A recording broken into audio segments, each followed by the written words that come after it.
a ansiedade ela não se caracteriza somente na repetição da criança perguntando: quando é meu aniversário mesmo? A gente vai sair que horas? Não é nessa repetição de pergunta. A ansiedade, que ela é patológica, ela é negativa, ela traz aspectos de sofrimento para essa criança. É comum a gente encontrar crianças ansiosas, elas apresentam um quadro de dores abdominais, em criança que sente dor de barriga, porque ela está com uma ansiedade intensa, crianças que relatam sentir dores de cabeça, às vezes desenvolvem tiques nervoso por conta de uma ansiedade, choro intenso, crianças que não têm um sono restaurador, um sono bom de descanso, então é a criança que tem um sono muito agitado ou tem insônia, o roer as unhas, o tique, o roer a unha, pode ter fundo de ansiedade, mas também tem às vezes um aspecto muito mais de comportamental e de mania. A ansiedade ela pode trazer várias consequências negativas no corpo, tá? Nesses sintomas. Então a gente vê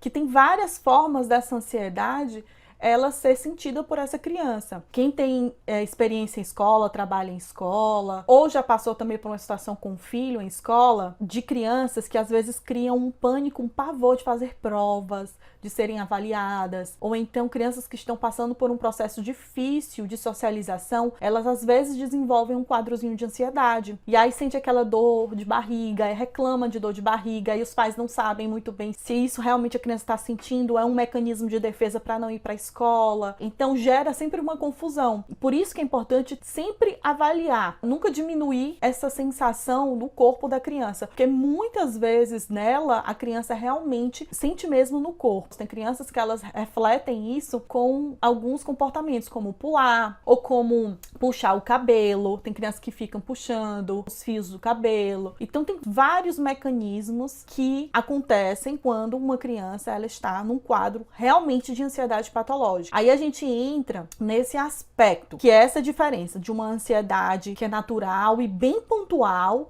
né? Quando a criança ela está numa expectativa de algo específico, que é uma festinha, que é uma viagem, que é o Dia das Crianças, que é algo bem específico, e existe uma ansiedade que acaba trazendo prejuízos. E é essa diferenciação que vocês precisam fazer. Essa expectativa é natural. Todo mundo, de alguma forma, tem, em alguma situação na vida, passa por situações de ansiedade.